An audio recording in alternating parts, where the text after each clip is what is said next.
Hello everyone and welcome to my channel, and today I'll be reading a Neuvillette listener by me. So let's get into it. Neuvillette was very respectful and often wary of not crossing anyone's boundaries. That was something he was very careful not to do. After all, far be it from the eunuchs of Fontaine to do something like this. Such a silly mistake was beneath him. And yet, perhaps even he had let down his guard and became careless enough to do a mistake such as this. He didn't mean to open the door and witness you inside, but he had not known that you were within the bathroom. Had he known, it would have been an entirely different story. But alas, he did not. And that's how he came to have seen you in such a state. At first, he was rather surprised, to say the least. Of course he would be. It is a sight to witness, and also an embarrassing mistake. Oh, I, I simply... Neuvillette, please, just look away. You tell him. And he apologizes, turning around and giving his back to you. There. Is that better now? It is. Now, may I ask you one question? Why are you here? And why aren't you leaving? You ask him, and he hesitates for a moment. But then, he just answers honestly. I was rather caught off guard by what I saw. That is all. And I only stayed to apologize and try to explain my point. Perhaps I underestimated how offensive it would be for you, even though we are a couple.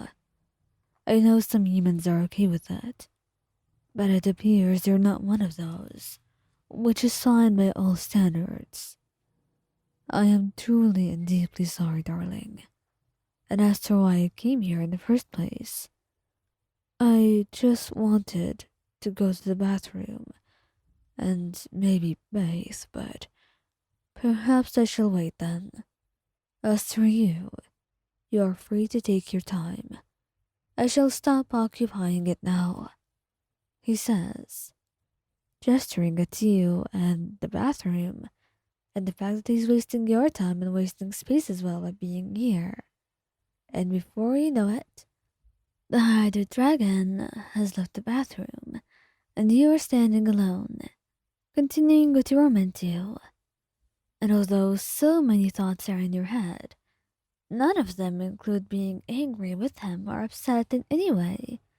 You know that Neuvillette was being fully honest with you, and he would never lie to you in any manner.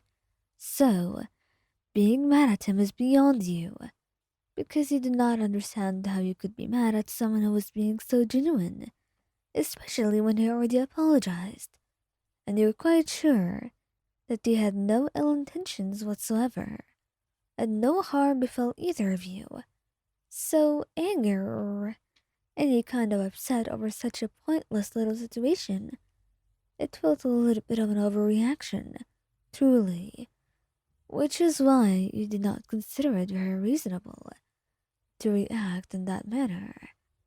And as such, you found yourself looking at Neuvillette once you got out, and he was sitting alone, a little bit confused perhaps, and there was shame on his face as well, and in the way he looked at you and talked to you. And as you sat next to him, you could only wonder why he was being so serious about this. Perhaps he had taken your words a little bit too much to heart, which was not really the point here. Neuvillette, please, would you look at me for a moment? You ask him, and although he seems rather hesitant, he does so in the end, tilting his head. What is it, Wayan? I already tried not to bother you. Are you still upset with me? No, Neuvillette. You know that's not the case. I just. I really did not mean to make you sad. I promise. I didn't mean to scold you.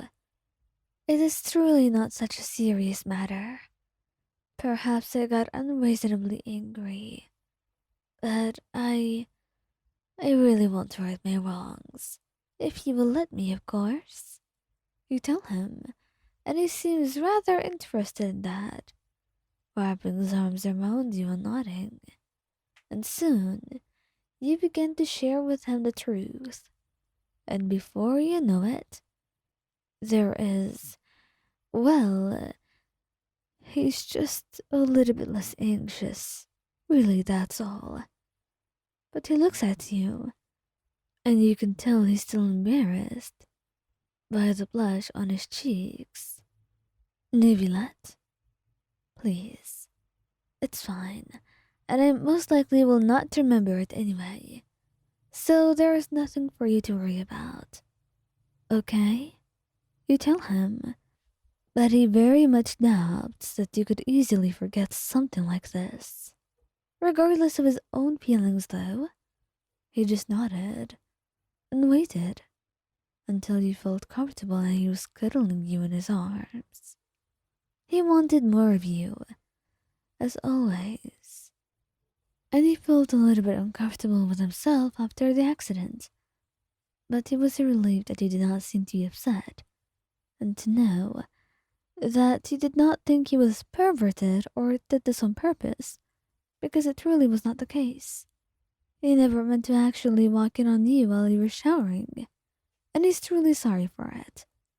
But by now, you already know that much, and you're not really mad at Neuvillette. After all, he makes it very difficult for anyone to be seriously mad at him, considering how kind he is, and how earnest he may be. So as you give him a kiss on the cheek and continue cuddling into his lap, he feels like he's truly won. He's apologized, and now the two of you are getting a very well-deserved break and staying with each other, with him being able to spoil you and feel loved by you all the same. And that little accident this morning surely did not stand in your way.